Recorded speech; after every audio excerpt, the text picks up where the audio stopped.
আসসালামু আলাইকুম। আজকে আমি তোমাদেরকে দেখাবো যে জিপিএ নিয়ে যারা খুবই দুশ্চিন্তায় ভোগো ঢাকা বিশ্ববিদ্যালয়ের ভর্তি পরীক্ষার আগে, অ্যাডমিশন টেস্টের আগে, তারা জিপিএ নিয়ে খুবই দুশ্চিন্তায় ভোগো। তাদের দুশ্চিন্তাটা আসলে কিভাবে রিমুভ করা যায়।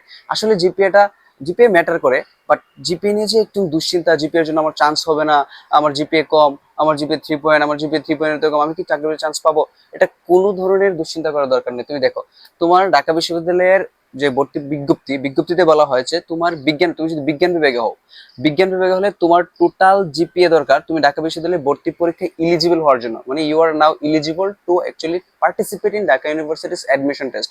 দেন you must be acquire 8 point out of 10। তাহলে 10 থেকে 10 থেকে তোমাকে 8 পয়েন্ট পেতে হবে তুমি যদি বিজ্ঞান বিভাগ থেকে ঢাকা বিশ্ববিদ্যালয়ে ভর্তি পরীক্ষার জন্য ইলিজিবল হও। মানে তোমার 10 পয়েন্ট আছে, সরি 10 থেকে 8 পয়েন্ট আছে, তুমি এখন ঢাকা বিশ্ববিদ্যালয়ে ভর্তি পরীক্ষায় অংশগ্রহণ করতে পারবা। তার জন্য আমি মানি যে আমরা যারা গ্রাম থেকে আসি ঢাকা বিশ্ববিদ্যালয়ে, আমাদের অনেকেরই যে ঢাকা বিশ্ববিদ্যালয় সম্পর্কে ধারণা থাকে না। এসএসসি লেভেলে, এই যে এসএসসি লেভেলে আমাদের অনেকের ঢাকা বিশ্ববিদ্যালয় সম্পর্কে ধারণা থাকে না। তখন মানলাম বিজ্ঞান বিভাগ থেকে 3.5 আসছে মাত্র। জাস্ট ধরে নিলাম, সাপোজ ধরো তোমার ঢাকা বিশ্ববিদ্যালয়ে বিজ্ঞান বিভাগ থেকে 3.5 আসলো, তুমি তখন ঢাকা বিশ্ববিদ্যালয় সম্পর্কে জানো না। It is very low point, I know it is very low point. কিন্তু তুমি যখন এইচএসসি পরীক্ষা দিয়ে কলেজে আসছো, তখন তুমি তো অবশ্যই জানো যে ঢাকা বিশ্ববিদ্যালয় সম্পর্কে। তখন তোমার ওই সময় তোমার সিরিয়াসনেস ছিল না, এসএসসি তোমার সিরিয়াসনেস ছিল না। কিন্তু এখন তোমার সিরিয়াসনেসটা আগের তুলনায় অবশ্যই বেড়ে গেছে, কারণ ঢাকা বিশ্ববিদ্যালয় একটা ড্রিম ইউনিভার্সিটি বাংলাদেশের। সো ওই ড্রিম ইউনিভার্সিটি তোমাকে আসতে হলে you must have to work hard. Without working hard nothing is possible. আর ঢাকা ইউনিভার্সিটি তো মোটেই নাই, কারণ এখানে তোমার প্রতিযোগীর সংখ্যা বিশাল একটা। তোমার 1 লাখের উপরে বিজ্ঞান বিভাগে, মোর দেন 1 লাখ, 1 লাখের উপরে স্টুডেন্টের সাথে কম্পিট করে তোমাকে এখানে আসতে হয়। সো তোমার অবশ্যই সেখানে তোমাকে অবশ্যই, যখন তুমি এসএসসি পরীক্ষা দিয়ে ফেলেছো, এসএসসি তুমি সিরিয়াস ছিল না, কারণ তুমি ঢাকা বিশ্ববিদ্যালয় সম্পর্কে জানো না। বাট এখন তুমি ঢাকা বিশ্ববিদ্যালয় সম্পর্কে জানো, যখন এইচএসসি তে এসেছো, কলেজে উঠেছো, তখন তোমার প্রিপারেশন, তখন তোমার কনসিস্টেন্সি, তখন তোমার ঢাকা বিশ্ববিদ্যালয় সম্পর্কে যে ধারণাটা বা ঢাকা বিশ্ববিদ্যালয়ে চান্স পাওয়ার যে একটা তোমার একটা ইচ্ছা, সেটা অনেক গুণ বেড়ে যায়। এবং তুমি তখন খুব ভালোভাবে পড়াশোনা করো। তখন তোমার 4.50 পাওয়াটা আমি মনে করি না কোনো মানে অনেক বড় কিছু। আর যদিও তুমি 4.50 থেকে 4.50 থেকে কম পাও, তাহলে তোমার সেখানে 3.50 আমি একদম মিনিমাম ধরছি, খুবই মিনিমাম, মানে খুবই লো পয়েন্ট। 3.50 তো 50 নিচে, বা 3.50 সায়েন্সের একটা স্টুডেন্ট এত কম কেউ পায় না। যারা মোটামুটি একটু ভালো স্টুডেন্ট, তারা অবশ্যই 4 বা 4.5 এরকম একটা পয়েন্ট পায়। তো তোমার দুইটা মিলে টোটাল বিজ্ঞান বিভাগ থেকে তোমার জিপিএ দরকার 8 point. Am I right? So 8 point পাওয়া বিজ্ঞান বিভাগ থেকে আমি মনে করি না খুব বড় একটা টাফ বা খুব একটা কঠিন কিছু। তুমি একটু সিরিয়াস হলে, এইচএসসি লেভেল একটু সিরিয়াস হলে, এসএসসি বিজ্ঞান বিভাগ থেকে 4.75 বা 5ও পাওয়া যায় ইজিলি। তো এটা হচ্ছে তোমার এসএসসি এবং এইচএসসির বিজ্ঞান বিভাগের একটা বিষয়, যে তোমার এলিজিবল হতে হলে তোমাকে 8 পয়েন্ট লাগবে। সো কিভাবে 8 পয়েন্ট পাওয়া যাবে, এটা ভেরি ইজি। তারপর আমি যদি যাই ব্যবসা শিক্ষা, মানলাম তুমি এসএসসি তে ঢাকা বিশ্ববিদ্যালয় সম্পর্কে জানো না, তোমার কোনো প্রিপারেশন নাই, কিছু নাই, তুমি পরীক্ষা দিছো, 3 পয়েন্টের নিচে তো কেউ পাবে না এসএসসি তে। মানলাম তোমার পয়েন্টটা সর্বনিম্ন 3 পয়েন্ট, ঠিক আছে? তো 3 পয়েন্ট তুমি পাইছো, তারপর তুমি একটা কলেজে ভর্তি হয়েছো।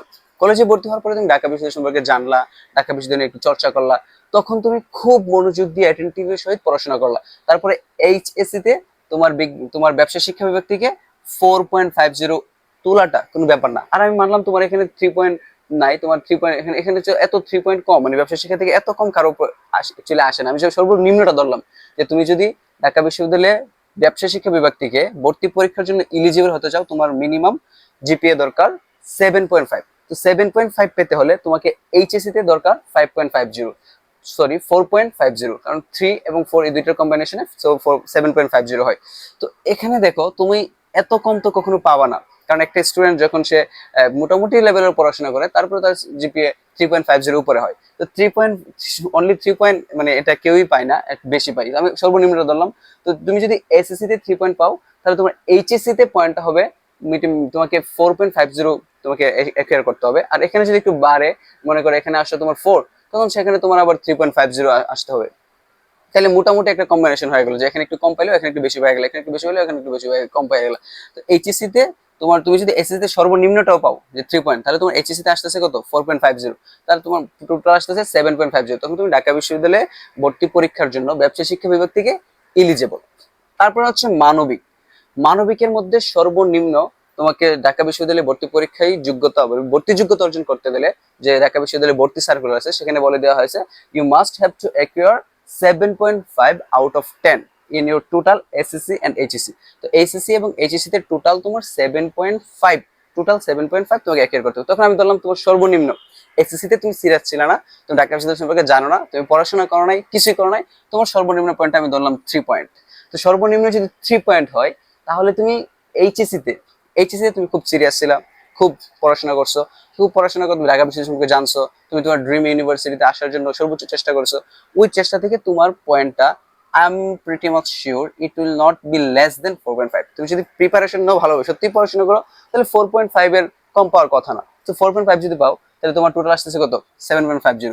That means you are now eligible to take part admission test in Dhaka university from arts department. তো মানবিক ডিপার্টমেন্ট থেকে তুমি কি করতে পারতেছো? মানবিক থেকে তুমি ঢাকা বিশ্ববিদ্যালয়ে ভর্তি পরীক্ষায় অংশগ্রহণ করতে পারতেছো যখন তোমার জিপিএ টোটাল এসএসসি এবং এইচএসসি মিলে 7.5 হয়। সো এটা হচ্ছে যে তোমার টোটাল জিপিএ কত দরকার।